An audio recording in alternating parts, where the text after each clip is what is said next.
This is where the fun begins.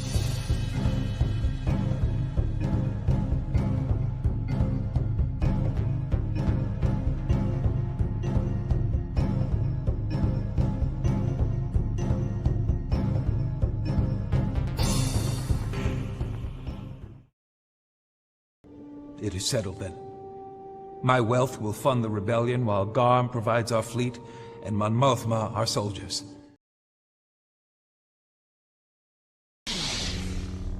Are you sure? So be it.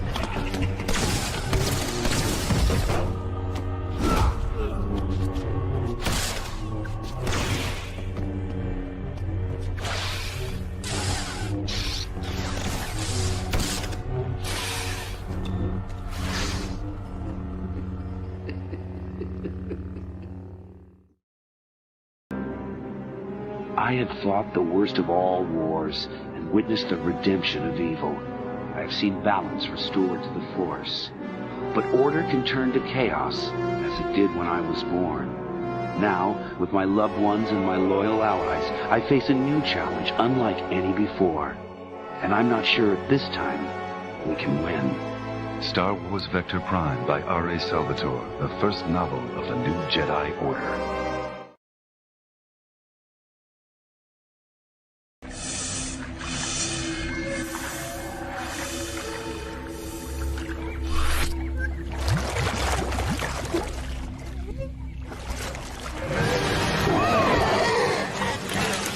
Did you miss me? CAF. Lots of it. For me and for the Ready Room. I have a feeling this mission is not one we can fly in our sleep.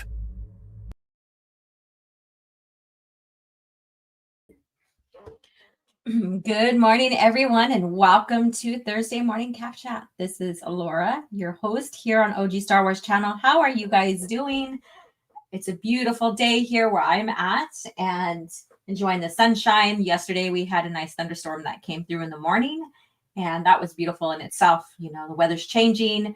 We're moving through fall into winter or autumn, whatever you call that. Yeah, so I'm happy to be here and happy to come back with a new Jedi Order lore talk. So if you're joining, thank you so much for coming in. I hope that you grabbed a good beverage and snack or breakfast or wherever you are in the world, even in the United States or on the globe, basically. Thank you so much. And, you know, enjoy yourself. You know, I have myself, of course, a cup of CAF, a mug of CAF. So what's in your mug? Yeah, I hardly ask that anymore, but that used to be my catchphrase. What's in your mug? What are you enjoying? Right? So good morning to everyone. It's morning for me, like I said. And this morning was pretty laid back for me, just kicking back with my granddaughter, the baby girl. And yeah, and just making sure I have everything ready to go for the show. And lo and behold, I'm here on time, thank God. But I went to go connect to or get everything started, connect to StreamYards, all of that. And my computer needed to be restarted. It went through an update. I didn't check it all morning because I was like, nah, everything's cool. You know how that goes. Everything's cool until it's not, right? And here I am. So good morning to you guys. And if you're catching the replay, let me know you came in and say hello and maybe interact with some comments pertaining to any of the subjects we're talking here on CAF Chat. And of course, like, subscribe, and share. Yeah. It's like I said, it's been crazy this last week and a half. And those channel members who I told, oh, we're having the book club. I'm so sorry for that. I apologize for that. That Sunday just got away with from me. And I was hopping out around the house and watching baby. And the time just slipped. I didn't even do a link anyways. And yeah.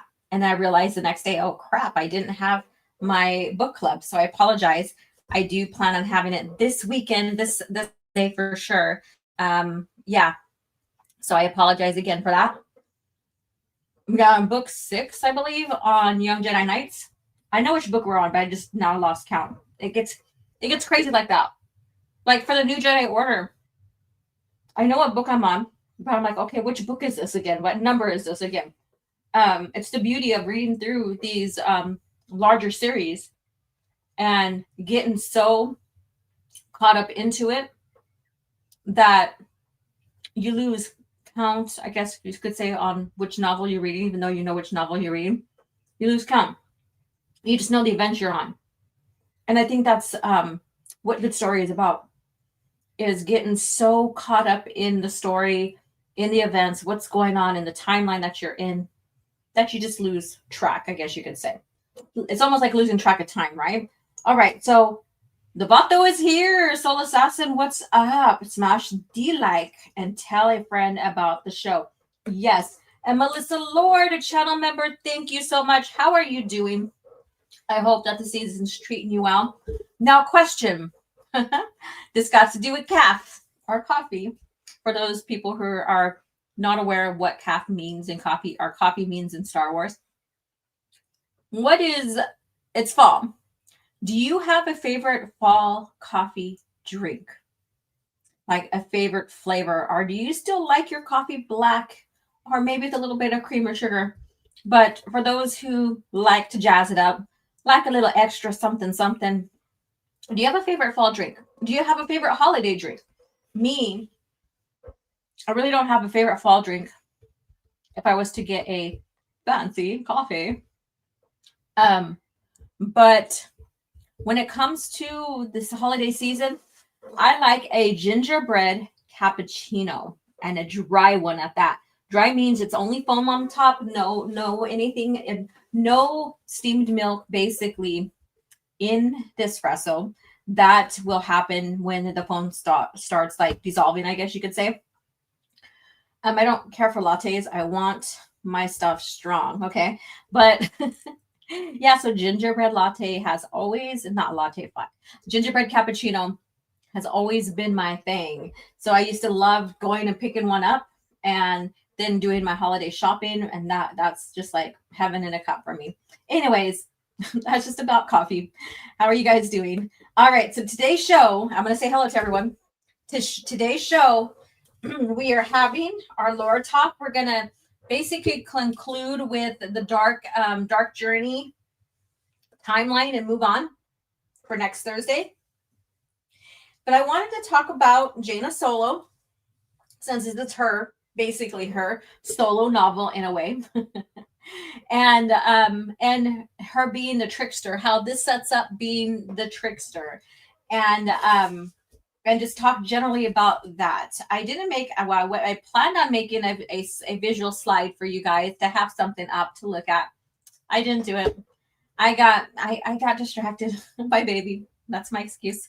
But anyways, we're going to have that for lore talk.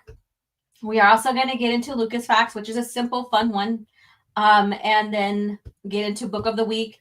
Cringe Factor is going to be Joshy Boy again and debunking him and his source. So I thought that is something, since everybody is taking what he is bringing to heart and thinking that his sources are valid and he's valid, I think it's very important to address it for Cringe Factor.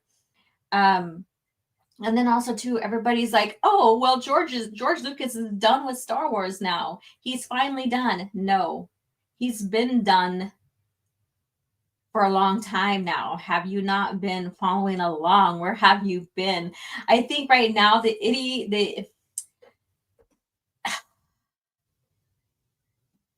idiots, I have no better words, no kinder words, no softer words to say, but these people who have been covering,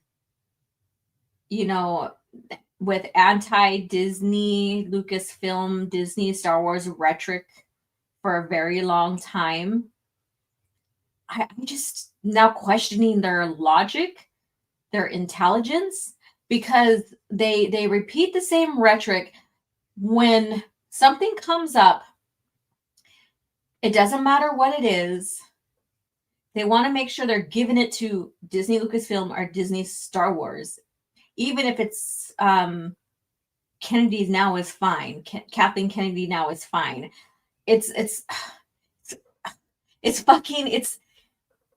Holy shit. It is fucking stupid.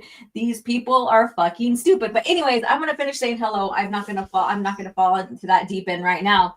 Conrado, all the way from the Philippines. How are you doing? I'm done with my scissor fistula surgery. Now I'm recovering from for at least 2 weeks. I am so glad everything went well, and here is to a great recovery for you.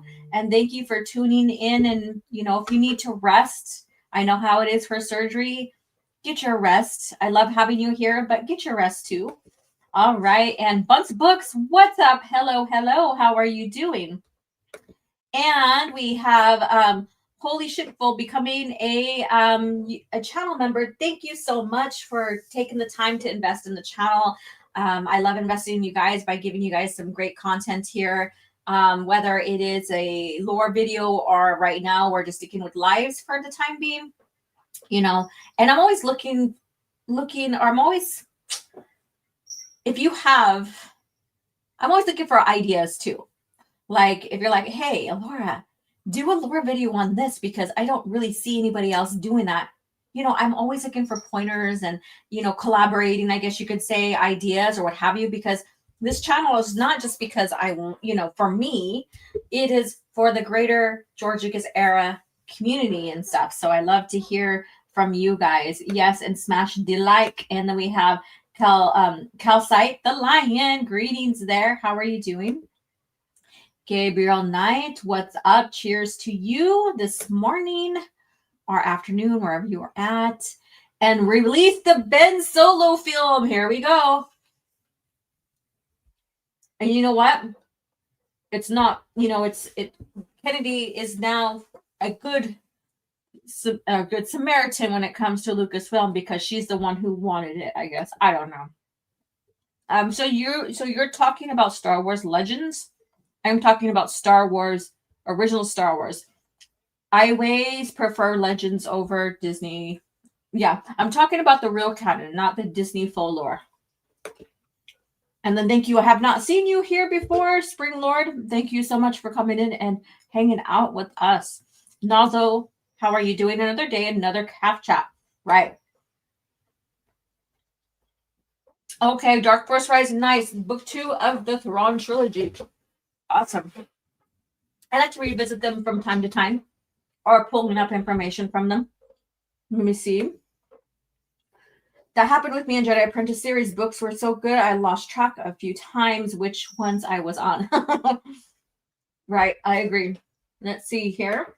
And Gabriel Knight's here saying, I enjoy an eggnog with a healthy dose of whiskey during Christmas. Hey, there you go. Nice warm belly, huh? Nice warm belly during the holidays. Lucas Gerson, how are you doing? Hello there, everyone. Jaina Solo, the Trickster, fell. Yep. We're coming into some good arcs after Jedi Dark Journey and some fun ones. Like I said, the Raid Squadron will be involved with this arc with Jaina as the Yun Harla. So I'm excited about that. I have a dream about George and his museum. Interesting. Cool. I would love to go tour, go and get a ticket and check out the museum. I would love to do that. I'm very curious to see what George has done. He basically said that he's like, I don't have time for Star Wars anymore or Lucasfilm anymore. I'm paraphrasing you guys. I'm just being hyperbolic. Because I have a museum to do, and that's way harder. And the thing is like his profession, what was easy for him, even though being independent, becoming independent and trying to find the money, trying to create a business to fund your project, basically, that's still hard shit. But damn, he was good at it, right? When you have the skills, the natural skills for something, the natural understanding, like it just comes easy. They make it look easy and stuff. But when you get into something that is not basically your profession, you're trained, your skills in, yeah, it's going to be a little bit harder. And that's why I agree with what he's saying. Like creating something like he did with the museum, a lot more different than, doing a film and all that. Let me see here. The psychological warfare Jaina was making to get the Vong. Haha, yes. And Cannonball, how are you doing? How are you doing?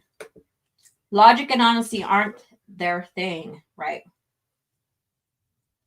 It is all about the algorithm and all that, making sure that you're being seen. So things will change as the tide changes. That's how it goes. As the tide changes. Thank you, Nazo. On an unrelated note, WBD swilling to another means James Gunn's robot is killed for good. I don't follow that, so I can't really reply to any events or anything regarding it. So, and I'm just being honest, and I don't pretend that for a franchise or even a certain movie or character arc of another franchise, I won't pretend to know a lot about that. So that's why my channel has been strictly Star Wars. I do love other stuff, but I'm more or less casual fans towards those. And that's fine. That's perfectly fine. I love Star Wars, more of a purist. He Marvel, Star Wars, obviously that's his niche, that's his foundation and stuff like that. And I love that he's continuing on Rumble and stuff like that. And if you're watching, hello, I hope you're watching and still getting involved here, even though there's not much you can do on the YouTube side. And I still got to reconnect my streaming system to Rumble so that I have 3 places that this is reaching. So I'll take care of that. Maybe I'll take care of that this weekend. All right.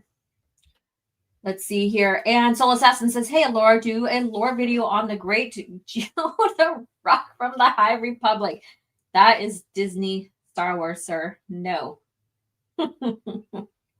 No, thank you, smartass. All right. The funniest part, Adam Driver wanted to do it and didn't get his dead. Yeah, that's the thing. That's the thing. He's dead. He's dead. So was there miscommunication? Did he not understand his character arc for Kylo Ben? I don't get it. He's dead. And no matter what, if Kennedy was like talking with him to bring him back for anything, him jumping the gun and doing something outside of Lucasfilm doesn't mean that that's what they were looking for and that's what she was looking for. It just means that he jumped the gun. He was like, oh, well, since I talked to Kennedy, maybe we'll start working on this, blah, blah, blah. The production, everything that he was doing, however he got far into it, it's not Lucasfilm. They don't have the right to take up anything. It's not Disney. They don't have the right to take it. And that doesn't mean one person out of the higher ups like Kennedy and Iger is better than the other. It's just it was fucking common sense, and I can't believe that I'm defending Disney Lucasfilm on this shit. It's fucking common sense. The character's dead. The character's dead. Ben Skywalker is greater than Ben Solo. I agree.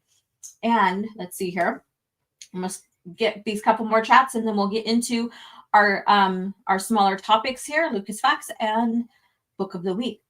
Bunt says, OG Laura, I just remembered you asked for the link of my Discord server. I think one of the latest community posts is still valid. Sorry, I couldn't get it to you last Thursday. That's fine. I think I forgot about it too, but I would love to join it. Yes, thank you. And I have a server that I'm putting together, a Discord. I just am deciding which way I want to go with it because I want to make sure that security is tight in there. Even though sometimes you get people that you think you can trust and they use a screenshot. So I don't want to come into that kind of situation. So I'm debating still on releasing my Discord. We'll see. We'll see.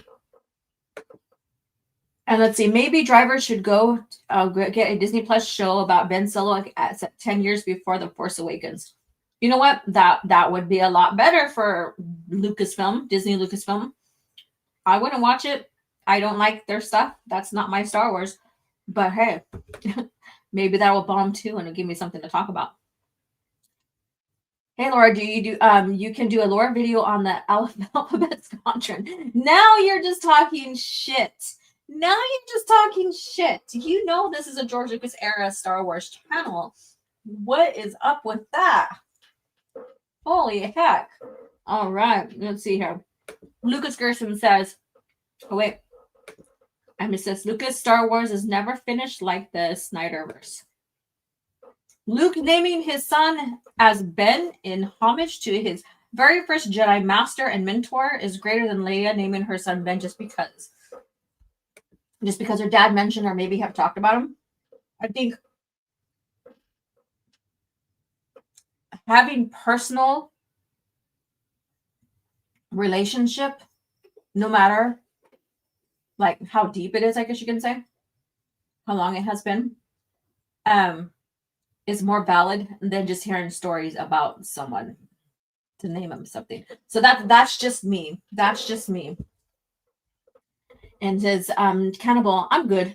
And thank you so much, Holy Shitful. Thank you so much. Gifted 10 OG Star Wars memberships. And those who are gifted, thank you so much. We have CAF, we have book club coming up. Hopefully you guys will come in and join in. It is so much fun. We get to listen to the book. We get to talk about the events of the book. Myself and any other seasoned EU elitist, I guess you could say, will point out callbacks to other sources and stuff like that. And even if you don't get it, it's always great to talk what's going on in the book and stuff and have a good time. Thank you. Thank you so much. Cannibal Dragon is one that received. Let me see. Let's see here. And cheers. Cheers to you, Lore Master Chris. Another one on that note. The James Gunn DC universe is already terrible. Peacemaker in particular is Acolyte level bad. Damn. The Snyderverse was better. Wow. That's crazy when you're saying the Snyderverse is better. Holy crap. All right. I know you guys are chatting in here. And thank you guys so much. Mike Casias is here. How are you doing? One of my biggest issues for me personally in Star Wars, which always frustrated me, was the Imperial Officer rank plaques. I'm currently making my own personal rank plaques reference for BBY. Yeah, it kind of got that, I think, with lazy handling on the continuity of those. And they could have done better, but hey, you know, it's over and done with on that, you know, and what Disney's doing is what they're doing. All right. So speaking of Lucas and all of that, let's go ahead and get into our Lucas facts. That's great. It's going to be great. That's going to be great. It's going to be great. That's going to be great. All right. This is short, sweet, and simple. Short, sweet. Okay. So one thing about Star Wars that I am really proud of is that it expands the imagination. That's George Lucas. And the reason why I pulled this up is for the simple fact that, you know, he, again, reiterated that he is done with Star Wars, right? He himself is done with Star Wars. He's done with that baby. And like he had said before, he sold his baby to white slavers, which is, oh my God, it's kind of heartbreaking to hear that and just even think about that. In his Charlie Rose interview. So, but what he created, it expands the imagination. And George Lucas, this all came from him. And this set the imagination for those who he brought in to help him create this universe, this galaxy, whether it's the movies or whether it is the EU. And that's fucking amazing. Just think back in the day, there are people who wanted to be an EU writer or what have you, you know, and man, we got some good stories. We got some great stories. I'm done with Star Wars, y'all. Bounce. Yes. Yep. And that's the thing, too. He's done with Star Wars, meaning he stepped away from what Disney is doing. And he even said it's theirs. It's their vision, what they want. And he was very clear about that, even when he had the Harlem interview. That's where I'm like, these people are stupid. for thinking now he's just saying he's done with Star Wars like he hasn't been done with it in the past. And I'm like, where were you when he had the Harlem interview? Where were you when he talked with Charlie Rose in that long hour, almost over an hour interview? Because those were also him saying he's done with Star Wars. This is what happened. This is what they've done with my baby. And all of a sudden, because he says it now, like, oh, he's done with Star Wars. He's been done with Star Wars. He's been done with Star Wars for quite some time. Quite some time.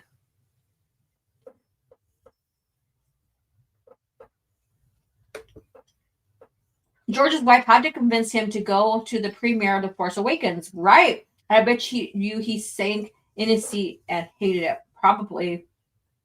Mr. Grizz, what's up? What's up? FYI, Joshy called KK bitch 3 weeks ago. Now he's defending her. That's right. He is going to be our cringe factor for today.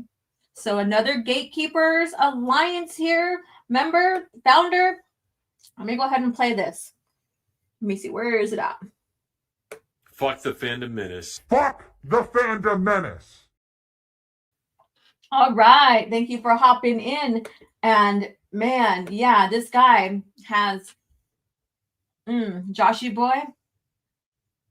He has this boner for Kennedy. It's fucking crazy. All right. Robin Williams from Soul Assassin says Robin Williams did best Lucas interview. Yes, I know. And I want to feature that here soon on CAF Chat. Just go over that in the memory of Robin Williams with George Lucas. And now a channel member. What? Bun's book says, where were they? They were under a rock smoking some death sticks and listening to Filoni interviews. Hey, you basically covered ground there on that. All right. So with that being said here, George is done. And yes, he is right. It expands the imagination. Now, it's not the imagination just of the creators who he brought himself and who he brought in, but also those who are consuming it, like reading, watching it, all of that. It expands the imaginations. So when you have this political, like George used his own politics kind of political talk, trying to, clarify and defend what Disney's doing to Star Wars today, you got to realize these people are fucking idiots. Yes, that's a realization, right? But it's about the imagination. He took themes, inspiration, allegories, everything from everyday world, like during his time, and he turned them into simple world building tools that we can relate to no matter what, right? And that's the genius. It expands the imagination. It expands the imagination. All right. So with that being said, let's get into Book of the Week. Book of the Week, you guys might like. Well, I'm not going to say you might like. You probably will. Since we're talking about Ben Skywalker is the true Ben Skywalker, not Disney's Ben Solo type rhetoric that we've been talking about. It's not, I wouldn't say it's a rhetoric. It's actually a fact. So let's get into this next one here. Where is my clip? Here we go.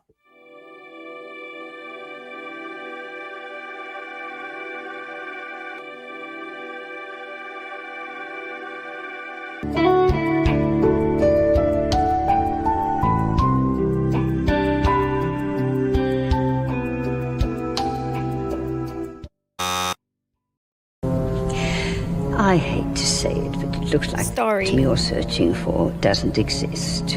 Impossible. Perhaps the archives are incomplete. If an item does not appear in our records, it does not exist. And what this reminds me of now is that movie, that supposed movie by Adam Driver, poor Adam Driver. It doesn't exist. It doesn't exist. Finding Ben Solo, it doesn't exist. Oh my God.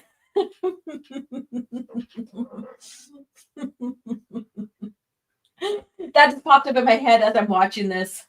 You know, because everybody's like, oh, Kennedy's the savior now because she wanted to have this movie. And then Lucasfilm basically, our Disney corporation basically said, hey, dudes, you guys, Ben Solo's fucking dead. So this movie doesn't exist. It's not going to exist because Ben Solo is fucking dead. All right, so let's get into the book of the week. And here it is.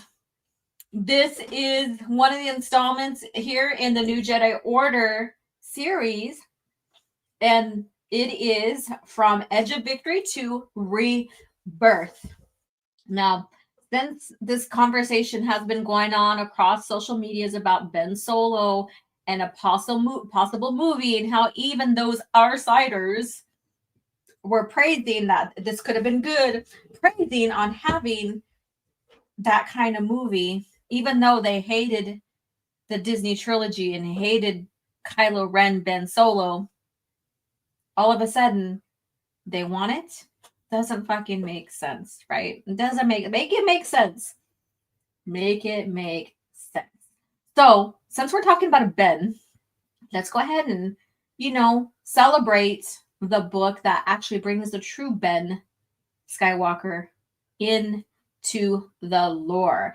And I recommend you guys, if you want to learn more about the behind the scenes of the New Jedi Order series, is check out HollowNet.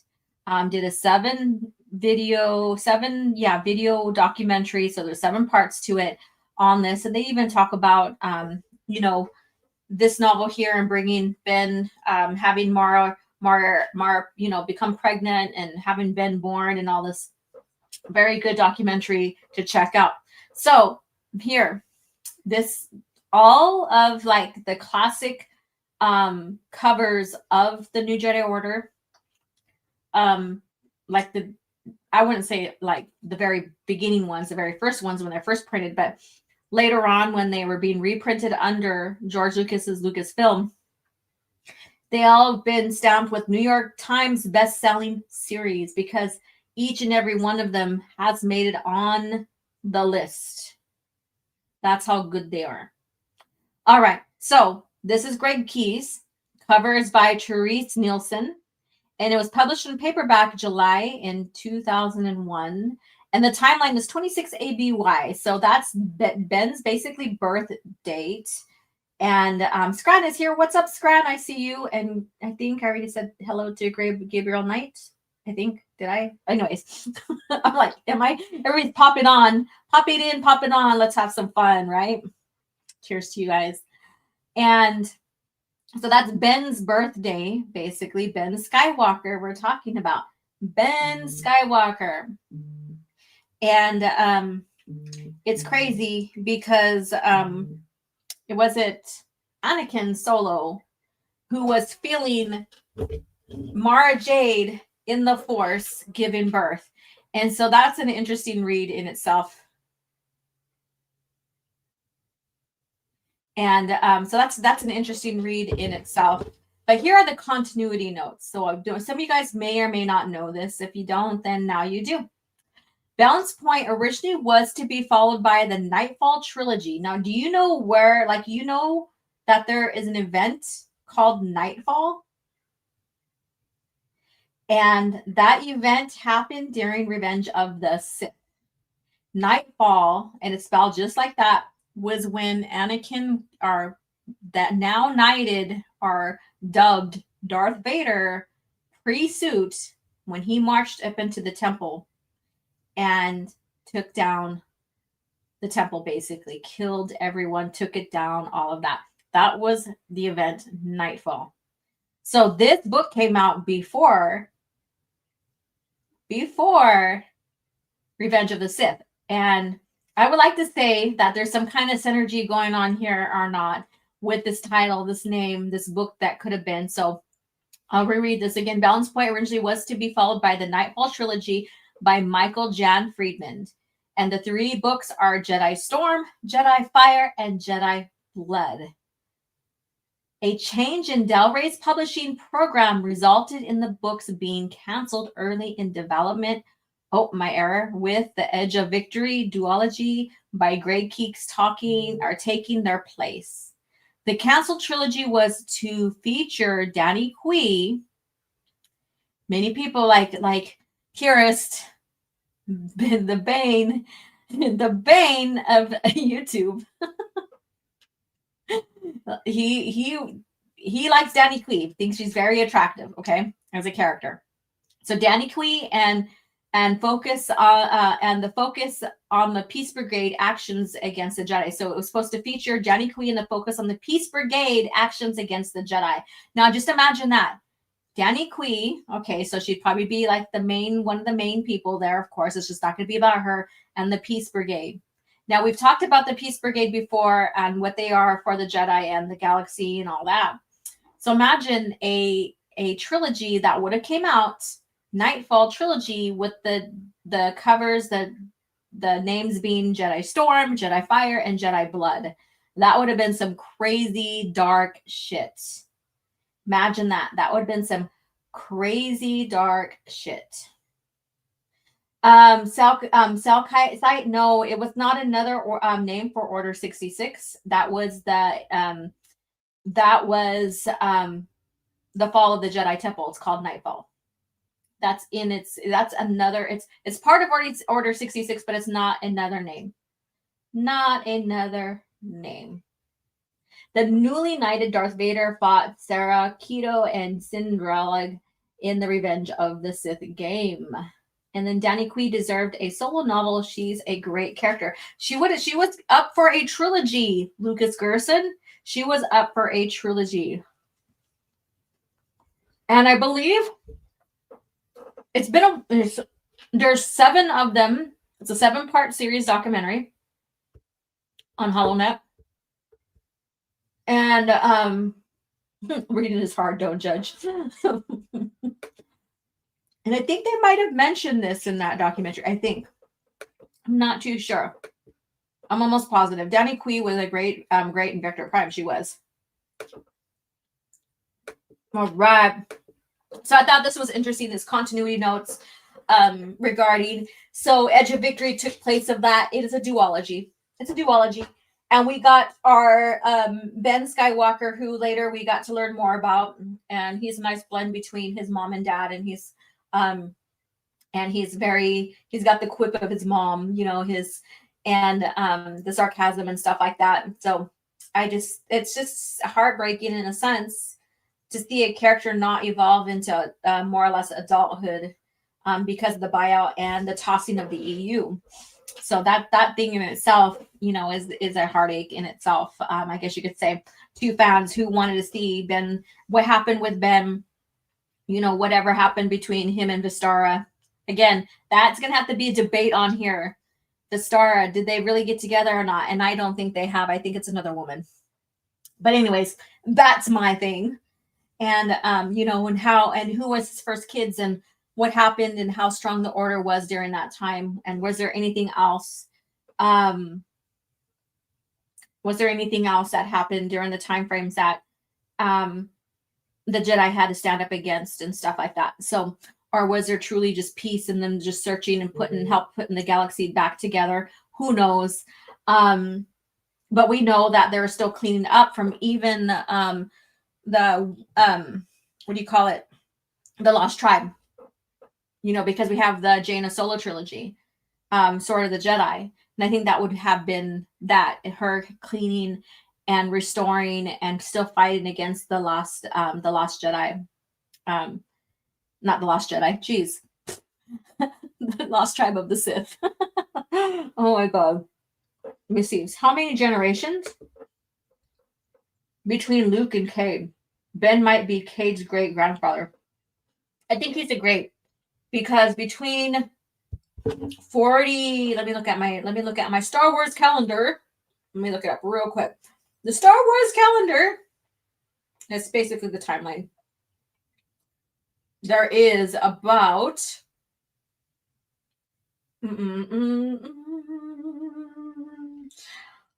so Crucible was 45 BBY, and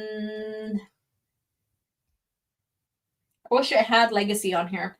And Legacy was about 100, little over 100 years after. So no. Under 100 years because, yeah. So I would say there's a couple generations between Cole, like Cade's parents, Cade's dad and his uncle. There's a couple, at least a couple generations between, you know, Ben and Cole and Bantha. So yeah, at least a couple, I'm guessing. All right, this is a great segue here because there's something I wanted to get into, and then we'll get into the New Jedi Order lore talk. It's going to be simple, sweet, but fun, I think, hopefully. I always want to make sure that we're having a good time here, and then we'll get into cringe factor since we have a lot to discuss about that. A lot to discuss about that. And then Vosa was prototype Ventress. All right, we'll get more into that kind of talk too as well. So let me see here. Let's go back to this one here. All right. So let me pull up something that I've been wanting to pull up. And I had it all staged, ready to go. Then my computer decided it needed to update and restart. So now I got to go find. And I wanted to start the show on time. As faster or not as timely as possible. That's the words I'm trying to find. Timely, Alora. And so now I have to go and search the stuff up, and that's fine. That happens. Shit happens, right? Shit happens. But I wanted to share something here with you guys because I think it's very important to address and share and show. Let me see here. All right, so I got it here. I had nowhere to find it. It's just easier when everything is prepped and ready to go, right? Until it's not. Until it's not. Kind of the irony of everything, right? Prepping. So this is from USA. So open airlock. Good news for Disney Star Wars is that they have plenty of other names to plunder. So think about that. When you go and search up certain things, are you finding that you're seeing more of Disney stuff? Well, it's I think them reprising these titles for their own then will take focus on their stuff and less on what came before, all the stuff they tossed, that foundation they tossed. So you have it here, the Star Wars Battlefront to Star Wars Battlefront, the remake, basically. And I would still say it is still a taking of the title because, yeah, you can play some of the classic things, but there's a lot of Disney Star Wars in it, right? Then you have Shatterpoint. What? Did you guys didn't know that? Shatterpoint, Star Wars Shatterpoint. So you have the Mace, then you have Ahsoka versus Maul and stuff like that here. So there's that. So Shatterpoint.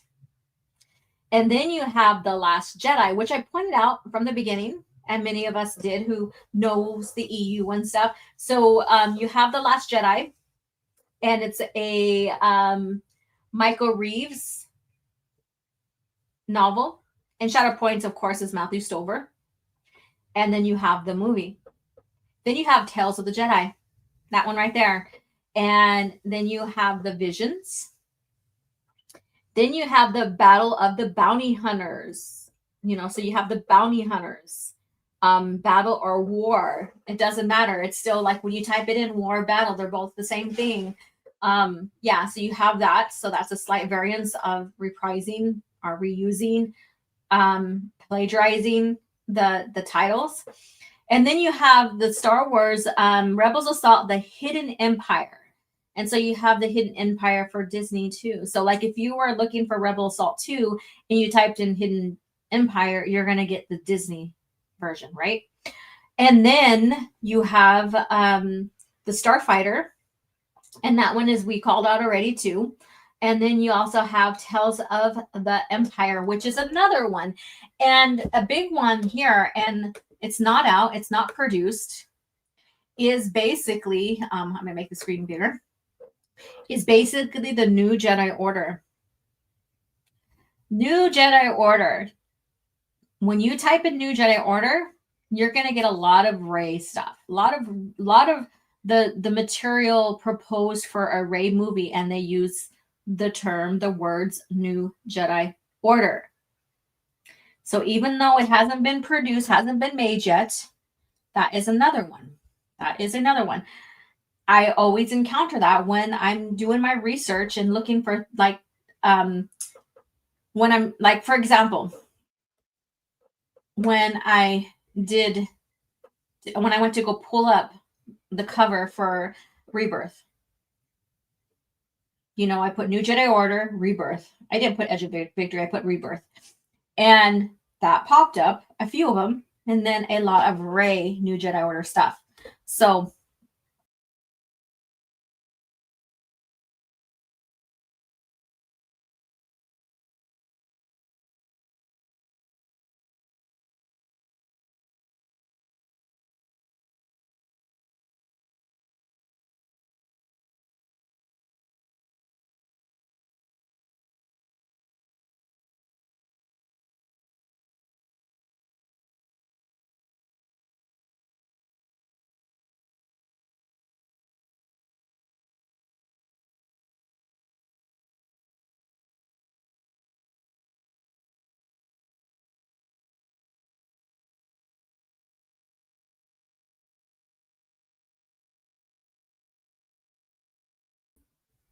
oh my God, I was out of. I know, no, I was out of the. Oh fucking shit! I was out of the. I yeeted myself out of the screen. That's funny. I'm back. All right. So I went on a big tangent too, and I was really on fire. Oh my God. But anyways, so I don't know exactly what you guys heard, but I'll go back to the New Jedi Order. So when I was searching this, all of Rey's potential proposed movie, which they dubbed New Jedi Order, comes up. That's what's going on. That's what it is, like a butterfly effect or a mandala. Which one is it? I don't remember which one it is. Where they take something and a name, a title, a logo, switch it up, and then they keep showing it, and then after a while, they take down the original version, so then everybody remembers the newer version as the actual version. Weird, I know. I have myself set up when I switch screens, I should still stay on screen with you guys, and it didn't do that. So that's weird. That was weird. That is weird. All right.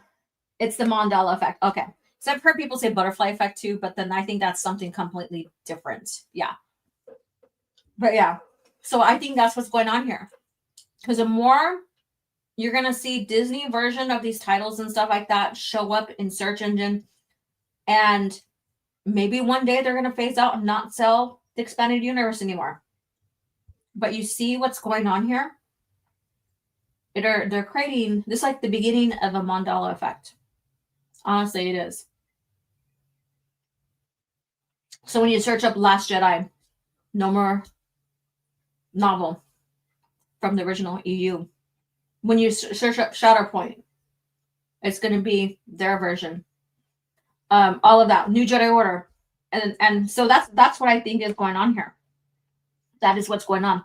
Yeah, when we searched the New Jedi Order, we found at least a few Rey fan arts related to her future movie. Correct? You'll find that the proposal. You'll find YouTubers, recommended links, all of that. I had a phone in my pocket and my headphones on. I thought my internet dropped. Hi, Silver Org, how are you doing? No, I just switched my screens, and when you set up the screens here on here, you can make sure, like when you set it up, you make sure that your icon is showing in the screen on the side there, because you have a setup page, My Scenes, it's called. And so when you switch screens, you should still stay inside the screen. And it didn't happen. I got yeeted out. So I'm sitting here talking away to you guys. And I'm not even on there. And then I'm looking at the chat and I'm like, wait, what? What's going on? And I look down and it shows that I wasn't even on screen. Nelson Mandela. There we go. Rewrite history before your eyes. Correct. This is what's going on. The butterfly effect was Filoni being hired to direct TCW series, and the Disney Wars happening years later. All right. So I wanted to share that courtesy of United Spacers Alliance. I think it's very important to keep this front and center. Spitz, wait, what? Kathleen hired Lex Monkey trolls to erase the EU from search bar. Nomi Sunrider is greater than Ahsoka Tano. Yeah. The EU doesn't feel so good. And let's see, XR Kun and Ulick Queldroma is greater than TCW Count Dooku. Yeah, that's pretty crazy because I like Dooku in the multimedia project and in the movies. That's crazy. Yes. So if you haven't, I know we have cross supporters, subscribers and stuff like that. But if you haven't had a chance to, go subscribe to United Spacers Alliance. Yes, and thank you. So thanks for sharing this today, Tim. And I just thought I'd bring it to light a little bit more. I think it's very, very important to do that because we're seeing this change in front of our eyes. Now, can you guys think of any like restaurant logos, like even the fast foods that has changed, like even slightly in the name? Like it's all there. It's all there. It's like, it's crazy. It's like, I'm just going to go to Gen Xer kind of deal. And we're realizing this, like, no, this rhyme used to sound like this and now it sounds like that. No, the logo used to look like this, now it looks like that, kind of deal. Are we going crazy? No, we're not. The company changes things, and whatever's the newer change is what remains. And anything from the past just soon gets forgotten. And this is what's going on here. This is what's going on here. Let me go ahead and remove. I am still here with you guys. There we go. All right. Okay. So with that being said, let's get into our lore talk. I know. I was like, crap, we got to get into this lore talk, and I still got to get into this Joshy Boy cringe factor crap. And I have training I got to go drive to after this. So, all right. So with that being said, I don't have a special PowerPoint up. I usually do. I'm usually spontaneous nerd for you guys and prepping crap. Joke's on you, OG. I'm borderline crazy. I know you're crazy. That's not a joke. You didn't catch me on that one, dude. You didn't catch me on that one. I already knew that. All right. So with that being said, let's get into Jaina Solo in Dark Journey. Now, how many of you guys read Dark Journey? How many have you guys read Dark Journey? Let me go ahead and find the Yuuzhan Vong stuff here. I should have had it already pulled up, but I didn't because I was restarting the computer and stuff. Let me see here. Vector Prime. So again, how many of you guys have read New Jedi, or not Jedi, Dark Journey? Let me see here. Let me see. You guys read. Rey steals the title from Kate's story for her novel. What? Oh, Legacy. Yeah, that's another one. Legacy is up there too. So that one wasn't put up. Good catch, Conrado. Legacy is another one. Is another one. Dark Journey was cool, but after freaking Star by Star, it feels a little weak. Ha ha ha. Star by Star is the biggest book written in the EU. And it has a lot going on in it. has a lot going on in it. Now, where is that page I'm looking for? Yeah. So you have, and it is friggin' heavy, like dense in it's what's going on, and dense in let me see here. Where did it go? Oh my god, I can't find it. And dense in even, you know, the sorrow, the loss, what's going on. I mean, seriously. So when you get to Dark Journey, yeah, it gets a little lighter there in a sense, maybe. Like it shifts a little bit more in tone. And maybe to me, and maybe some of you guys who have read it, it was a little off in that shift of tone in a way. In a way, just a small. It was a smidgen. Not enough to say, oh, it's bad because that shift was horrible. Yeah, the saga, Star by Star, you elevated the saga so high. I agree. Because you have Jaina, the surviving of the siblings. She thinks her brother's dead. She lost her younger brother. You know, she's going through these dark times and she's facing all this stuff here. And she gets pretty mean, like even with Tenno Call in the novel, you know, because, and she's grieving. So she gets that kind of mean, that grieving mean and stuff like that. But she also is a bit brilliant as well in there too. And I want to get into this brilliancy a little bit before we move on for next Thursdays. Moving on in the timeline.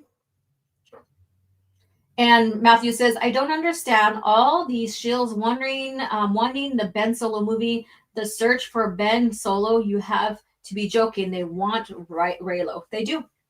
They do. And isn't it Gracie who was like, I'm a big Reylo fan and I'm down for this. I don't know if you guys watched Gracie's latest video on her.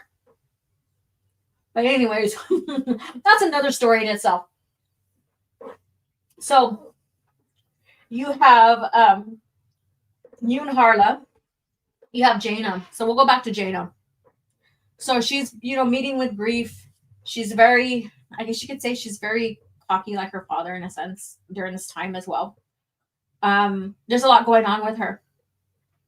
And Kip was the one. And how many of you guys here are Kip fans? Kip Duran, you know, but Matt Wilkins, if you're watching, we're talking about your favorite character, Kip. And if you guys haven't seen my talking EU with him, that's his favorite character. So Kip Duran is the one that basically holds her a bit steady, helps her overcome from going fully into the dark side because he's experienced it. And I think that is a good character arc for Kip Duran, especially since he has gone through it.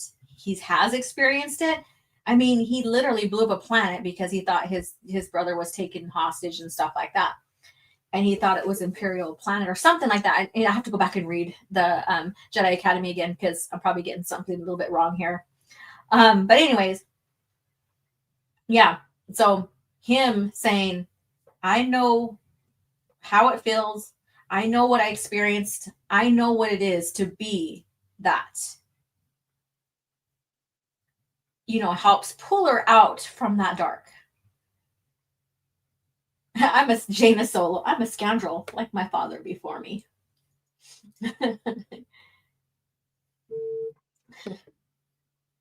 This is, I finished Dark Journey recently. I need to do Apprentice short story. Yes, that's another one. And let's see here. Me, I'm a huge Kip Duran defender. Good.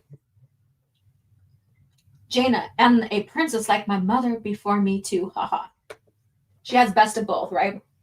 And she's like her dad, a mechanic. She can repair. She's a good pilot. She's a good pilot like her uncle. She has it all. Wow. She's a strong female character. Like the character that Disney, Lucasfilm was looking for their trilogy. What the hell? Right? You know, oh, we needed a strong female character so the girls can relate. Are you fucking kidding me? That EU you tossed has Han and Leia's daughter, Jaina Solo, that has been crafted well with a great character arc. So she doesn't fall into the Mary Sue strong female, strong woman. And you totally just tossed it. You totally missed that fucking opportunity. Now, knowing what I know now with the direction they took Star Wars, I'm glad. I'm very much glad. But I just want to point out the hypocrisy with this. I do. Seriously, I do. There are so many characters, female characters, that could have been utilized, continued. The EU could have been continued. Everything could have been in place. Especially when they were like, we don't want to do what George gave us. The treatments that he wrote us that, he sold to us. We don't want to do them. We want to do our own thing. They could have done something in between or after Sword of the Jedi, right? And used Jaina.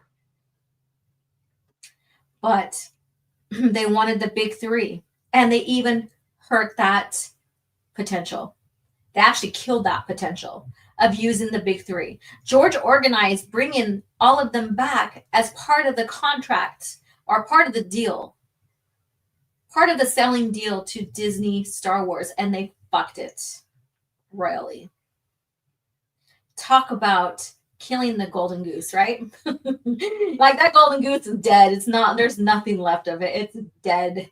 It's already decomposed at this point. So going back to Jaina Solo, the trickster. Yeah, she's like her father. She's like her mother. She's got quick wits. She's an amazing character.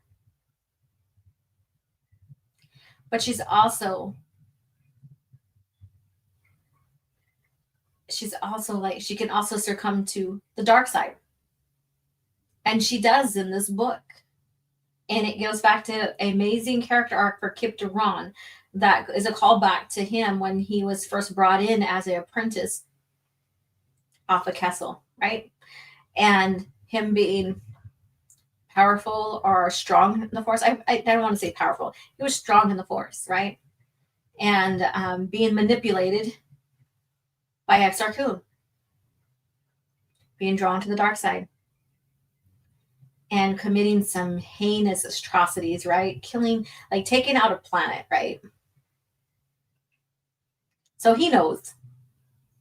And so he helps Jaina out, which is amazing. Like for Kip Duran, that arc there that ties back to, Jedi Academy.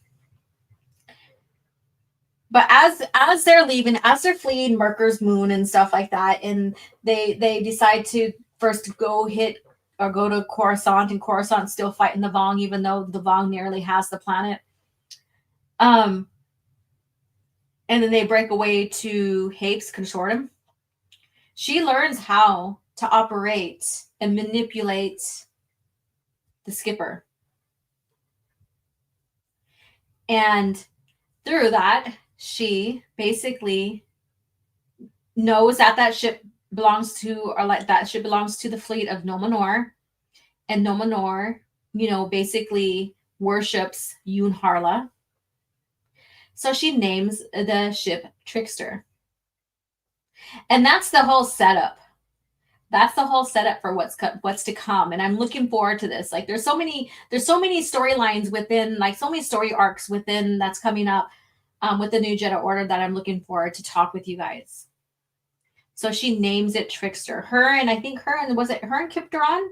Or no, her and Ganner. I think it's her and Ganner is the one that learned how to operate and manipulate the Coral Skipper.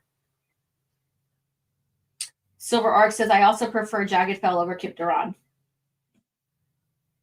Yeah. Let me take a drink. All right. So we have the beginning of the Trickster. The Trickster, Jaina. And this also sets up to later on her finding out her brother still survived. Right now, she basically feels that she strongly feels he's gone because that's her twin, right? Like if you read the Young Jedi Knights, you'll know how strong they are connected. Like even reading Thrawn trilogy and how Leia describes, and there's scenes about her thinking about or describing the twins and how the bond is for them. She doesn't feel that bond anymore. She doesn't feel him anymore. So she thinks he's gone, right? So she thinks he's gone. And in reality, once we get towards those traitor and stuff like that, we're going to find out that basically they're cutting him off from the Force. And Frigere is the one that's helping to do that, helping with the torture, helping with the manipulation, all of that. All of that. But that's another story we'll get into. Hey, Dilly Squat, how are you? Kip was upset that day. What are you talking about? The young or the Jedi Academy? Kip used the Sun Crusher to Nova Corrida's star and to wipe out the whole system. Correct. Yeah, it was the system, not the planet. Yeah, it was the system. Yeah. Vijera is such a beep, but I like her. Ha ha ha. Yeah. And I would love to have like this conversation about Vijera and herself. So as we get further in and learning more about her, we'll talk more about like who she really is, how she's really set up. I think that's going to be a good topic in itself. So Yun Harla, we did kind of discuss that a little bit because I even, reminded you guys that we're going to get into this arc of Jaina's where she is Yun Harla and the Wraith Squadron is going to get involved, which is quite fun. When the Wraiths are involved, it's going to be a good time, really, right? Like those who know Wraith Squadron has read through the X-Wing series and learned more about who the Wraith Squadron is. And that is strictly Wedge's squadron. Like he formed that squadron. Rogue Squadron was a collaboration between Wedge and Luke Skywalker. So they're the founders of that. Wedge is the founder of Wraith Squadron. And that right there, just reading through the development and the formation and the training and the missions and the X-Wing trilogy of the Wraiths is fun in itself. Hey, power of God. Star Wars is very biblical. All right, so we're gonna, like I said, so we have some fun stuff to look forward to. So Yun Harla. So Yun Harla is also called the Cloaked Goddess. The goddess of is a trickster. Yun Harla is a trickster goddess of the Yuuzhan Vong pantheon. And so I already probably read this to you once or twice already, and it's fine. I want to get ready for what's to come because there's more to come. I want to set this up for the future events that we're moving on to, but particularly with Jaina Solo with this, because this arc continues on. It's, great planning between all the creators in the series, right? She is portrayed in stature in a statuary and art as a slender female whose form is mostly hidden by a voluminous cloak. So basically a cloak, a big fancy cloak. Her face is always hidden in shadows. Her body is said to be composed entirely of borrowed parts. Almost every canonical text mentions different parts. Some say her eyes are Phillips, while others hold they are sole remaining parts of the mighty Yogand, for example. The only fact the sources agree upon is that her skeleton is made from York coral. Interesting. The cloaked goddess is a patron of secrets, hidden things, and those who make lies and deception a major part of their lives, such as spies, undercover operatives, and con artists. This is a great setup for Jaina as Yun Harla going forward.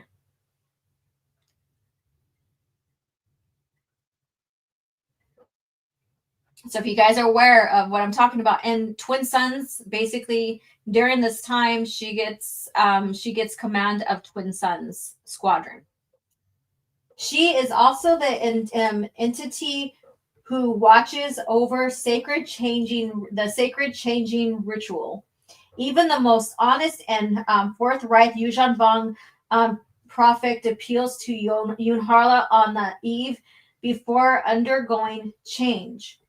Appeals to her occasionally involve sacrifices, but they are not death sacrifices. Instead, petitioners must loudly pronounce one or more of their deepest, darkest secrets before her image, and must perform a shaper changing ritual on an animal or a captured alien.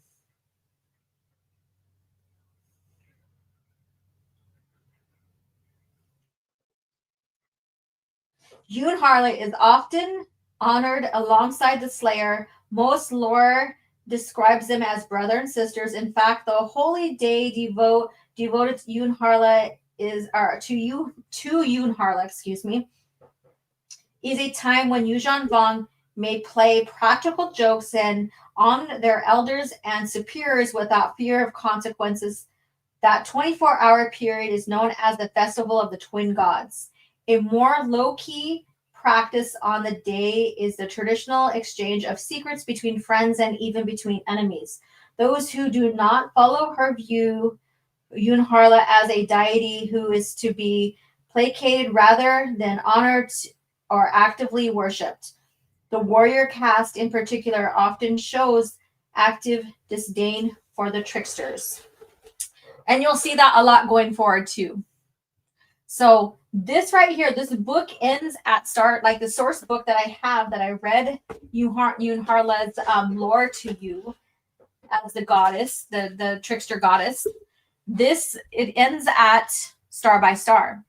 So you can already tell they are setting up stories to come with even that bit of knowledge there. Now it involves her, or Jaina Solo, and then later it involves her brother Jason and twins and what that means. So setting that up, we have something great to look forward to going forward. So with that being said, I'm going to play this video here and I'm going to pull up the screen since I still have to get that situated. And we're going to get into our cringe factor. Yes, cringe factor. But in the meantime, let's hear from Matt Wilkins. Someone asked me to give the best reason why someone should read the expanded universe. After giving it a lot of thought, here's what I have to say. The expanded universe respects the reader. In the expanded universe, Luke Skywalker's optimism continues where it left off in Return of the Jedi. He's fulfilled hope to the galaxy, just like Obi-Wan said he would, not like the Disney movies where he gave up on the Jedi or even the whole galaxy for that matter. The character you see in those movies is not Luke. Luke isn't a quitter. He's not a pessimist. He's a leader. He's inspirational. And he's always there for his friends in times of need. Another character is Han Solo. He's introduced to us in A New Hope as a loner, a man who cares only for himself and nobody else. But by the end of Return of the Jedi, that all turns around when he finally finds friends he can trust and a true love to spend the rest of his life with. And that's exactly what he does in the expanded universe. Han is a devoted husband and father to Leia and their kids. He loves his family above all else. In the new movies, Han turns out to be a selfish deadbeat dad who ran out on his family when things get tough. It's a complete 180 from the character that we saw from Return of the Jedi.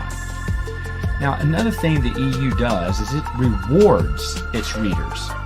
Attention to detail when it comes to continuity has never been done at such a level as when it was performed by the expanded universe. Avid readers will constantly be rewarded for their diligence as comics, novels, video games, and even children's books share connections throughout the entire series, making it almost a flawless, continuous story. And though it has its minor flaws, it's still the best overall story and continuity out there, period. That's what the EU does. It respects and rewards its readers. And that's the best reason you should give it a try. Long live the expanded universe. Long live the expanded universe. And thank you so much for letting me use that video clip, Matt Wilkins. And thank you for holding down the EU from the beginning of the end, I guess you could say. This is the end, my friend. All right, so let's get into this. We're going to get into cringe factor. And you guys already know, you may know what it's going to be about, but man, I'm going to probably speed it up a little bit. And we'll go through this because there's a lot to discuss with this. So let's do this. So uncivilized.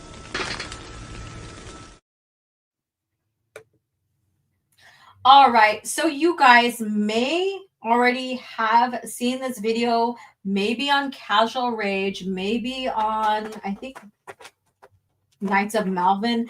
Almost all of us in the Gatekeepers Alliance probably has covered this video at one point, or at least talking or, discussed it or shared it on Twitter.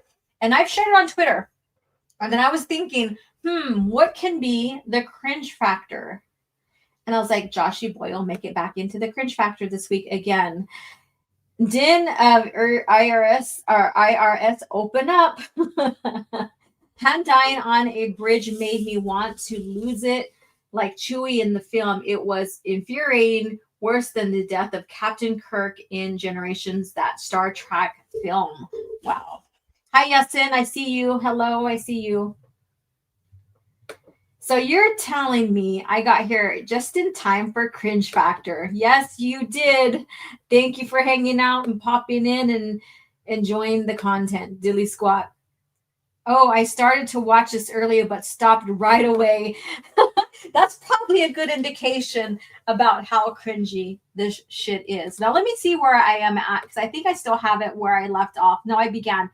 So this is like a 24 minutes ordeal.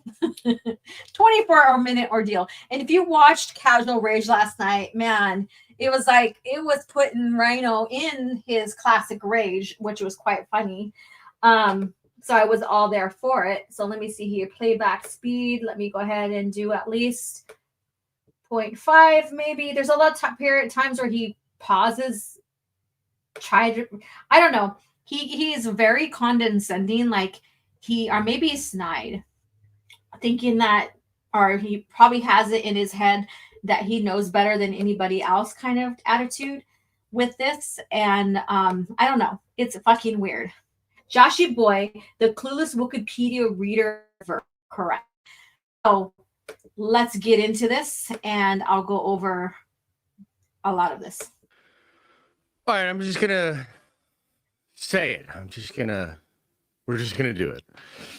No script on this. But I will explain what's going on. No script on this, but however, if you notice in this video, he does look down as if he's reading something. But no script on this. So you're saying that you script your videos? I don't know. It's kind of weird. No script on this. Okay. All right. Well, I mean, that's the least of the worries. And not worries, the least of what I want to point out. And we'll have a little adventure together. Let me go ahead and put a screen layover because I want to protect my channel. Is this the one? This might be the one. Yeah, that's the one. All right. Let's see here. All right. We'll go with this right here. Together. So obviously, Kathleen Kennedy is the president of Lucasfilm, and as such, she has been the target of some criticism. So what do you think? Do you think criticism is valid since she is the president? And before we go on, she, as well as Disney, because they're the owners, the parent company, are to blame with the direction Star Wars is going, has gone, right? And they hold her into trust on making these vital decisions. However, she still has to also listen to her bosses.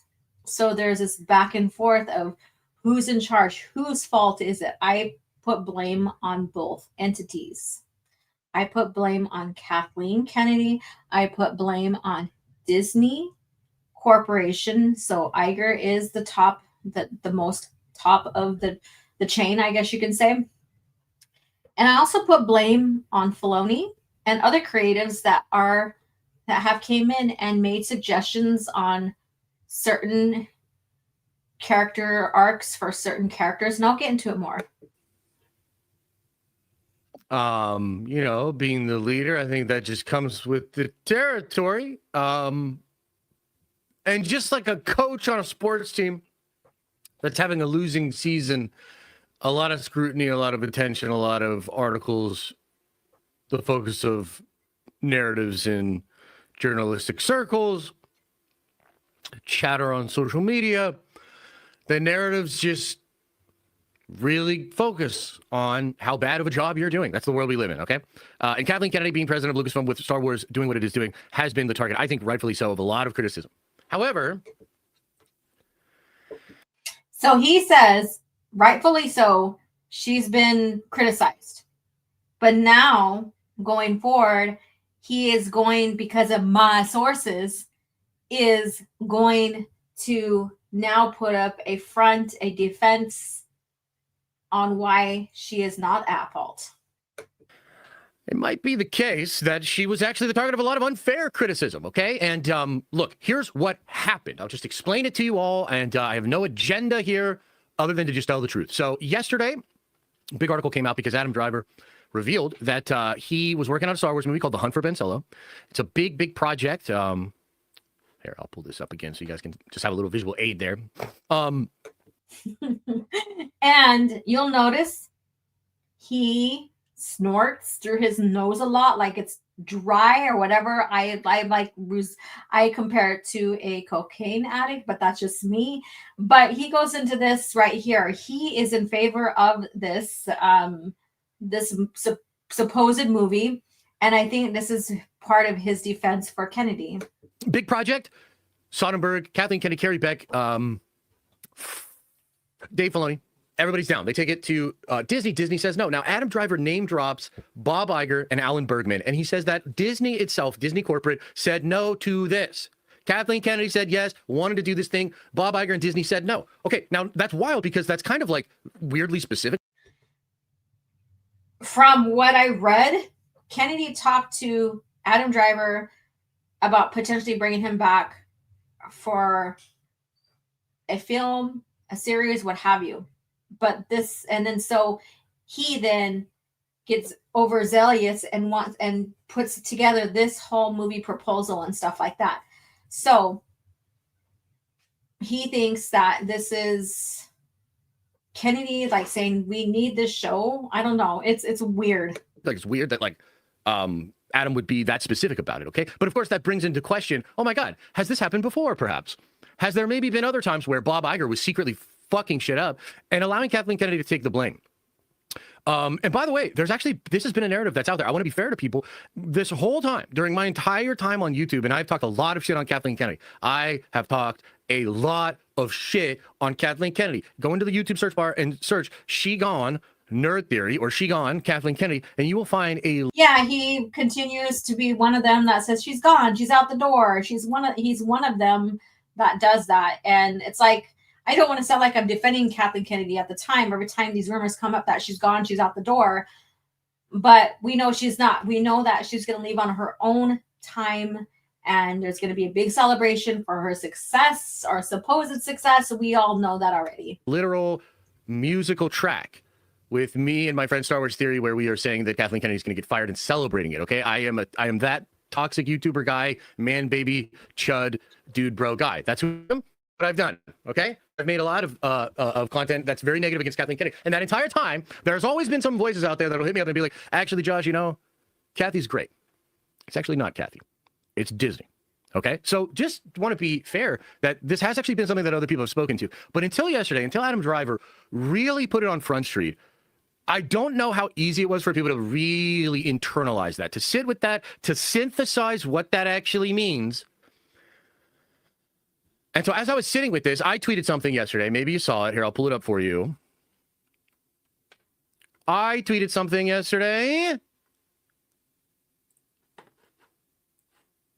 Here's what I tweeted. I said, also, if this is true, speaking of the whole situation with, Bob Iger and Adam Driver. So instead of listening to him to rant on about that, he tweeted this. Also, if this is true, then Bob Iger was doing shit like this and letting Kathleen Kennedy take all the blame while saying nothing. And I don't think this guy clearly understands how businesses are ran. So ideas are always pushed around between the president and their boss on which directions, where the franchise needs to go, where, like what type of movie ideas, can they do it? Is it feasible? Is it going to get enough views from people to support, from the fans, what have you? So there's that push and pull, that idea of going in and talking on the direction of the franchise, right? And so there's times, and I'm just talking in general, I'm not talking like this is talk between Kennedy and Iger or the higher ups in Disney. There's times where the president may have an idea pushed through because they like it and it fails. It may not. We don't know. And there's times where the president's boss, the higher up, declines and says, no, this is not what we want to focus on. This is not where we're going. That is not putting blame and making their president take the fall because Iger doesn't want it or Disney doesn't want it or that higher up doesn't want it. That is just the business plan. And she has to do what she has to do as a result of what the company needs for her to do. And she will walk in lockstep with them.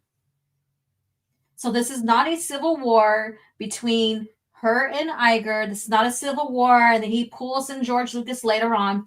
This is not a civil war between the three or between him and George Lucas either.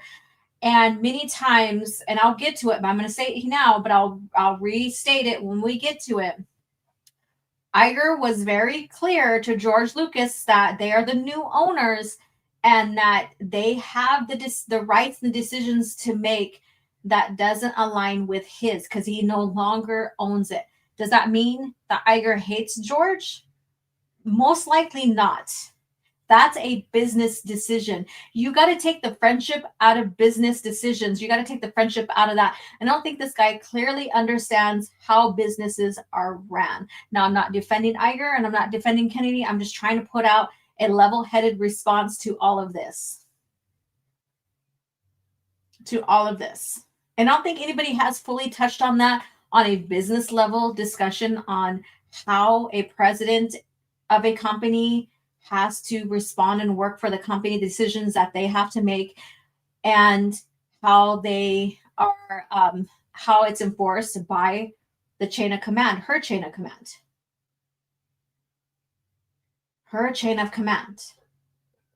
And there are times that all the ideas are synchronized, there's synchronicity in there, and they get pushed through. And there's times that the president's ideas will get a no, or the higher ups will have the idea and then they enforce it. So that's just business ethic.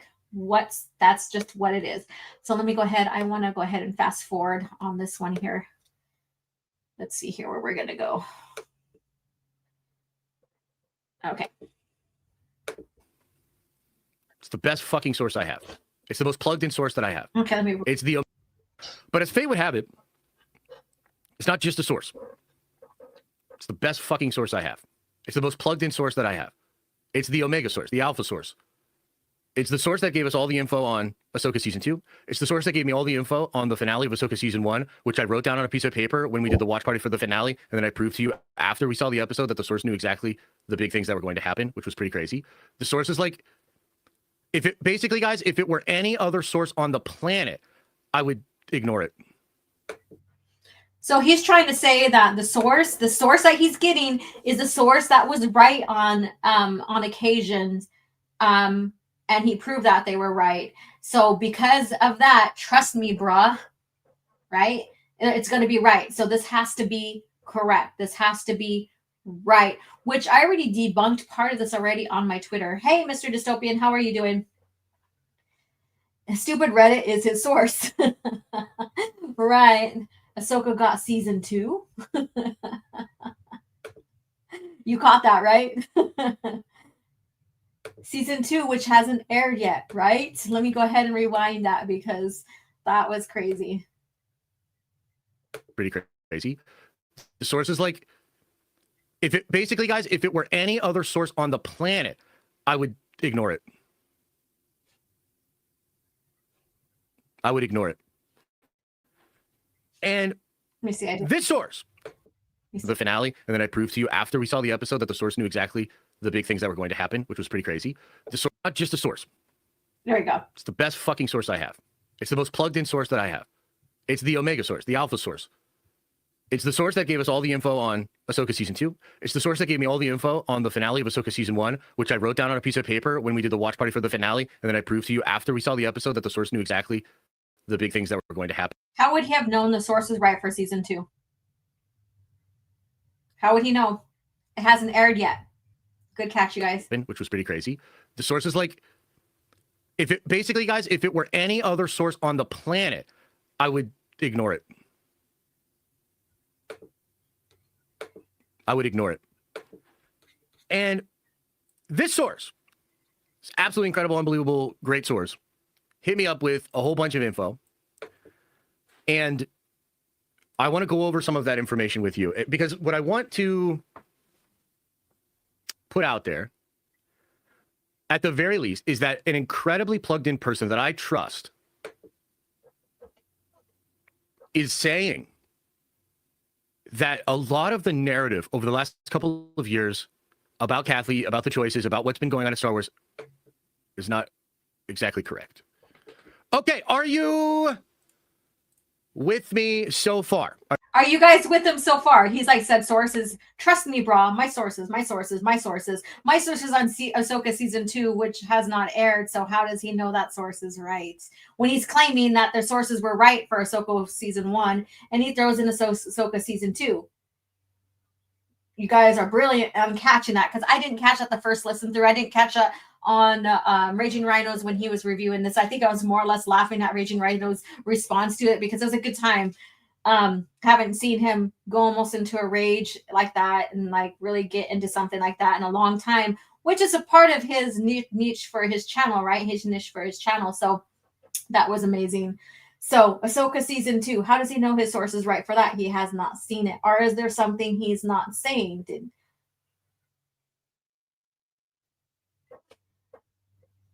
Let's see here. You know, some sources could actually be lying to make your channel look bad and ruin a quote unquote movement. Something to think about, right? Something to think about. Do you think he's in cahoots with someone? Who knows? Or maybe he's in cahoots. Maybe he's got like money under the table to protect Kennedy's reputation. Maybe this is what this is about. Who knows? Are you with me so far? Have we done enough tickling? Are you ready? Have I done enough tickling? What the fuck was that? Is that how he I'm not gonna go there with him. No, I'm not. I can't guarantee I'll keep my language and my thoughts clean and my responses clean, but damn. All right. Are you ready? So I'll start with like a pretty basic one that I think will make a lot of sense for you, but one that is actually kind of interesting. Okay? Chat, do you guys like the Clone Wars? Are you fans of the Clone Wars? Going with the Clone Wars. Do you ever like the Clone Wars? Have you ever been a fan of the Clone Wars? Okay, couple of interesting things about the Clone Wars. Number one, Kathy wanted to keep it on when Disney bought them. So remember, Disney buys Lucasfilm, and one of the first things they do is they kill Clone Wars they let Dave do a sort of makeshift final season. Okay. But it's not what it should have been. They didn't let Dave have his ending. Okay, so the first thing you got to realize is Kathy wanted to keep Clone Wars on and just let Dave keep doing his thing, and Bob Iger said no. The next interesting thing that the source told me was... All right, so to debunk that, I already did a tweet on that. Let's say Twitter tweet. I already did a tweet on X regarding that. First of all, Cartoon Network in 2013 canceled TCW. One reason was because it was getting too violent. Just imagine that, TCW getting too violent. But it's a kids network, right? And there's other reasons like budgeting or like the viewing rates and stuff like that. So Cartoon Network canceled it. So then Filoni then, from there, it was paused a little tiny bit. And then Filoni jumped back on the project and finished up season 5, 6 or something like that. And it got aired on Netflix in 2014. Nothing to do with Bob Iger's decision or Kennedy's decision or anybody's decision other than the network that it was airing on. And then after that, between the last season of the Clone Wars, Filoni was extensively working on Rebels. So Rebels was happening in 2014 as well. So TCW was put in the back burner. It was not canceled. Filoni was working on the Rebels cartoon, and it finished in 2019. It was 4 seasons, I believe. And he was taking care of that. All right. Are you guys with me? Now I sound like him. You're with me now, you guys? No, I'm not going to make any funky head gestures. I'm not going to make any snorting sounds with my nose, I promise you. And then after he was done with the Rebels, he finished up TCW. And I'm going to pause here on that. So keep that in mind. 2020 is when TCW aired its final season. And we'll get into that here pretty soon. So let me go ahead and hit play on this. That Bob Iger did not want to bring Clone Wars back. Now, you're going to start to see a pattern emerge here. And I'm just going to say it from Jump Street. The pattern I'm seeing is your lies. And it also is evidence that you don't know about the production history behind Clone Wars and these other events that you're going to talk about. The impression I got, and this is something my source directly told me. Or your source does not know what the fuck they're talking about, but I believe it's just you blowing shit out of your ass. Was that Bob Iger does not like George Lucas. Bob Iger does not like the prequels. Bob Iger does not like George Lucas. Now, I would love... All right, so I pointed this out on Raging Rhinos live last night, Casual Rage. Okay, so if this was the case, why didn't this come out sooner than now? Why didn't this come out when TCW was first canceled? Was canceled by, I won't say first, but was canceled by Cartoon Network. Why didn't that come out? Why didn't the source step up? Right? Think about it. Also, if George did not like, or Iger did not like George Lucas, we know that he betrayed him in a way because George had these expectations that, and he had it in his mind that Disney was going to honor everything that he passed on to them or sold to them and passed on to them. So we know that there's that. But I have to say, again, business and friendships usually should not mingle, should not be something that, is not together. Or I can't even find my words on this. But anyways, yeah, so we'll get into that. So Iger hates the PT and Anakin. So then why didn't Disney toss out the PT, label it Legends with the EU, right? And with that, there goes Anakin. Why wasn't that done from the beginning? We know JJ is not a PT fan. We knew that from the start. But when you're making movies that are decades away from the first trilogy, you don't really have to do anything other than maybe, or even relate anything or like call back to anything, you know, at that time frame. And it still exists in the same, right? So why didn't he, if he hated it so much, why wasn't PT relegated to Legends then? JJ isn't a filmmaker. I agree. All right. So just something I'm pointing out. Why wasn't this first addressed from the start? Why now? And then why didn't Iger relegate all this to Legends? All right, let's go. To know. Let's just stop right here. What do you guys think of that? Do you think yes or do you think no? Do you think that's crazy? Some of you are like, no shit. So I actually am. I don't know. I had to sit with that for a little bit. Shit up. That's what I think. I had to sit with that for a little bit. He had to sit with that a little bit for a little bit. Why? Why would he have to sit with it for a little bit? But it does explain a lot, as we are going to get into. Yeah. Isn't this already kind of changing how you thought about this? Okay. So here's the next thing that's crazy. He didn't want to bring back Clone Wars because he didn't want anything to do with Anakin. He didn't want anything to do with the prequels, which Clone Wars is associated with, obviously. And he didn't want anything associated with George. So Bob Iger was saying no to Clone Wars the entire time. Kathleen Kennedy, my source told me Kathleen Kennedy had to fight tooth and nail to get that final season of Clone Wars to come back. Okay? Here's the next one, and this is where it's going to start to like get... All right, so for TCW, and I forgot to mention this, for 2020, and actually I didn't forget it, I was meaning to talk about this, but anyways, for the 2020, the last season of the Clone Wars, again, there was Rebels. Filoni was fully focused on creating that the series, right? And once they hop back onto TCW, and another plan of theirs was using their own platform to air their own shows. TCW was one of them to kick off one of the first shows on Disney Plus. That was the focus. That was the focus for the last season of TCW, was to air it on their new platform, Disney Plus. And then it's over. So there was no fighting tooth and nails about if it's supposed to come or supposed to be finished or not. That was the idea of the ending of TCW, was to make sure that they can put it on their own platform and not contract it out like they did for Cartoon Network and like they did for Netflix.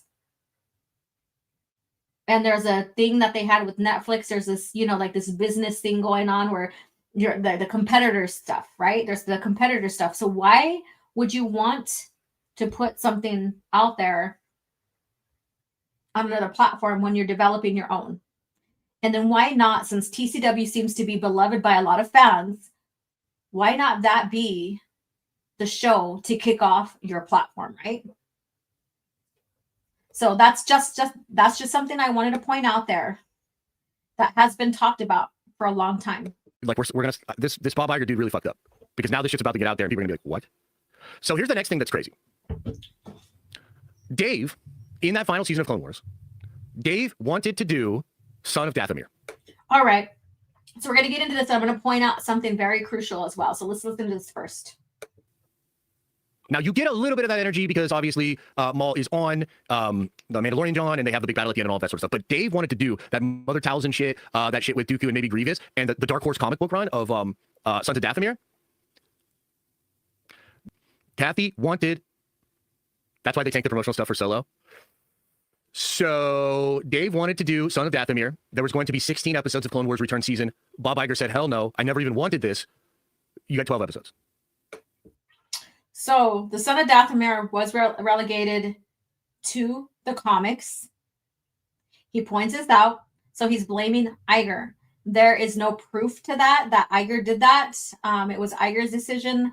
There's no proof to that other than that it doesn't matter what medium it gets shown on. It's still a part of the story. Does this guy not realize that Star Wars is a multimedia project? So even if it wasn't on the series show and it was put in comics, that it still happened for the lore. And I really didn't realize that Son of Dathomir was a thing when I was talking about it last night on Casual Rage in the chat. But it is. So I digress on that. You know, you learn something new all the time. I don't keep track of a lot of Disney Star Wars stuff, which is fine. But when, again, I'm going to reiterate, Disney, or basically Star Wars, is a multimedia franchise. So if it doesn't happen on the series, but it is relegated to a comic or a novel or whatever, it still happened. That doesn't matter. It still happens. It still happened. So, but I'm going to also point out something very important here pretty quick. Yeah. So that is guys, that's basically the very beginning. Okay. That's just the start. So let me try to get into some of these other things. All right. So, okay. So I'm going to go ahead and point out right now. It's going to wait till he gets further with the statement here. So he's blaming Iger for discontinuing Son of Dathomir arc for TCW, but it's relegated to the comics, which means it still happened. It's a multimedia project or multimedia franchise, so it doesn't matter where it is shown. It's still a part of the Star Wars history, well, the Disney Star Wars lore, not, you know, the original. However, he blames him for the Son of Dathomir being relegated to comics, which is fine, right? But he never brings up the Asajj Ventress and Quinlan Vos one. What is that one called? Dark Disciples or whatever? Because that's another one, another story arc from TCW that was relegated to a novel. But that's not mentioned. So my conclusion to this is either he doesn't know about it, which is highly positive, like it's highly like he doesn't know about it, or he didn't think about it. And he's picking and choosing. And maybe he chose the Son of Dathomir and the Maul Townsend kind of thing because he likes that arc better. Like maybe a lot more people know about that because Maul might be more popular than Dark Disciple or Quinlan Vos. See how he's picking and choosing here? What Iger's to blame for? Why is he not mentioning that story arc of Quinlan Vos being relegated to the novels? Hi, Nerd Amigos. Good morning to you. Why is he not? So I wanted to point that out. And that is basically Katie Lucas's story. Interesting, right? That's Katie Lucas's story. You would think that he would be on top of that because then he can further use that as a part of his venom to like, oh, well, you know, Iger not only didn't like George Lucas, but he didn't like his daughter. See, I can make shit up too, right? That was so fucking easy. That was so fucking easy. All right, let's go ahead and go further. Let me just find this. Hang on now. Yeah, you want to Mando and, okay. Mando and Grogu. So a couple of different things here. First of all, Mando Grogu as a movie is completely Iger. Okay. There were scripts for season 4 completely done, which by the way, we do have some reporting on this. We sort of talked about this. Okay. Scripts completely done. Boba Fett would have had a very significant role and would have been repaired. Bob Iger and them say, no, turn it into a movie. By the way, if you're wondering, Pedro Pascal is helmetless in the Mando Grogu movie. All right. So with that being said, and I'm going to stop it here. I wanted to get through TCW because this other stuff is bullshit as well. And it's just as crazy. But you remember talks about Filoni being excited for getting his first movie ever?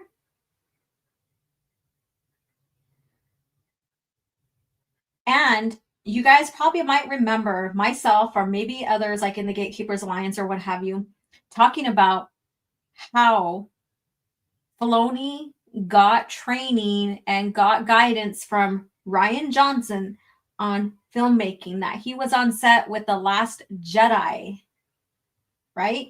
He was on the set with The Last Jedi learning how to do film.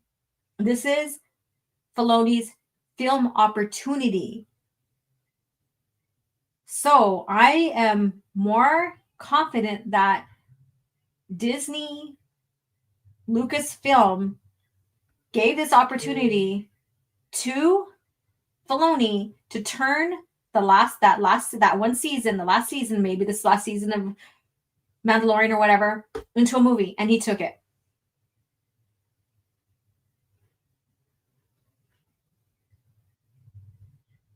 So that's an easy, like, common sense thing to search for about 10 minutes. 10 minutes of Mando Grogu helmetless in the film. Okay. Who fucking cares if he's helmetless?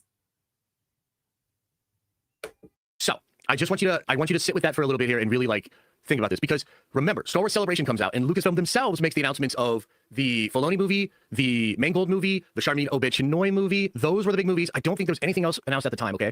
And then like 3 or 4 months later, we get this random information about a Mando Grogu movie. Do you remember? And we were all like, what the fuck? Yeah. Because Bob Iger came in and was like, we need a Star Wars in the theaters. And we're going to take your show and we're going to turn it into a movie. Dead ass. That's what happened. Kenobi. You guys remember Kenobi? You want to know who killed the Kenobi movie? Wasn't Kathleen Kennedy. It was actually a double dose on this one. It was Bob Iger initially, and then it was Bob Chapek. So the Bobs. It's literally like Office Space. Literally like Office Space. Yeah. Yeah. So they come in, make it a show, slash the budget, make it all of it what it is. You know, Rise of Skywalker? Rise of Skywalker? That's Bob Iger. Rise of Skywalker. All right. So I was waiting for this one to come up, and then we're going to end here. So let me go ahead and play a little bit more of this because he has more to say on this one. The reason JJ came back, Bob Iger. The reason it just was like slop at the end, they ended the movie 3 months early, decided to just fuck it, man, and win. Bob Iger, because he was like, nope, we're not going to delay it. We're not going to delay it. We're going to make that May date. You just do it. All of that's Iger. I'll tell you something else I was told. Okay, now this one to me was like, this one to me was really, really weird. And this one is hard for me to kind of wrap my head around. It's kind of hard for me to wrap my head around. I was told that Kathleen Kennedy wanted Rey and Luke to be the primary focus. And again, guys, this is I'm having trouble even saying it. Okay? But the death of the Skywalkers, going away from George's stuff, making Luke a bad mentor to Rey.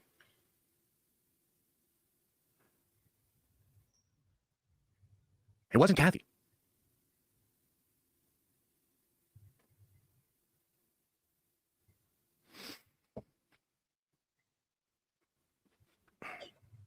That's tough. It was all Iger, you guys. It was all Iger. But I'm going to tell you one thing here. And I've shared this so many damn times. And like I said, I had it ready to share here, but my computer restarted. So I apologize. But the cuck of Luke Skywalker was basically Filoni's idea. And that is in the making of The Rise of Skywalker, The Rise of Palpatine. So Filoni is the one that pitched the idea of Luke not being the person, the mentor, and so on and so forth. So that is all Filoni's idea, not Iger's idea whatsoever, as far as it is documented wise. And he's providing no substance here. He's not providing any truth. There's been a lot of things that I've already clarified and debunked off of this source, or his quote unquote source. And so this, my friends, is your cringe factor today. He is full of shit. This is total cringe. And that's the end of that. So I don't want to subjugate you guys to further of this scrutiny, this BS, this cringe factor. And plus I have to get ready and take off here pretty soon for some training.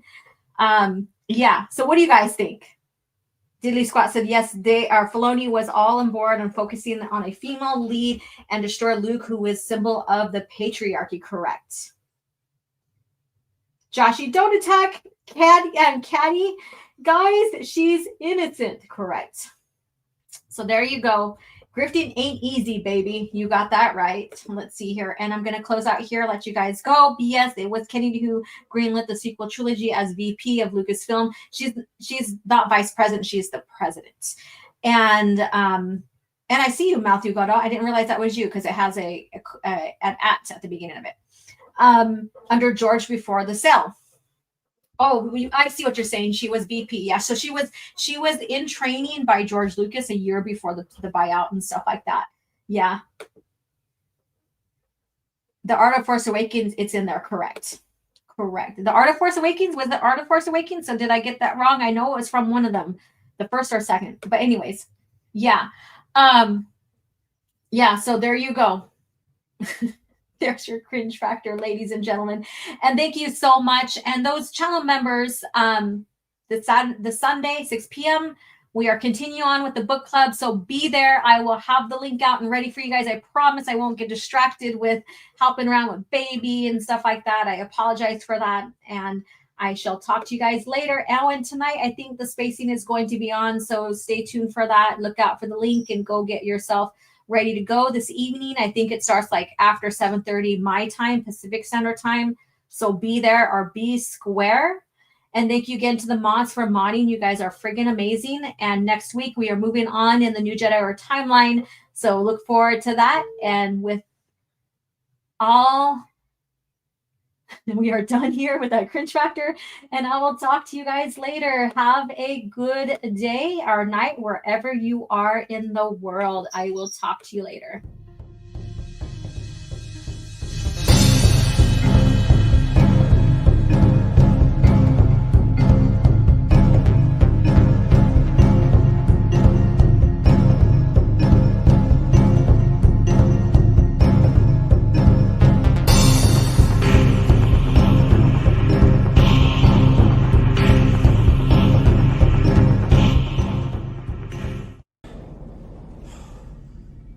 Another happy landing.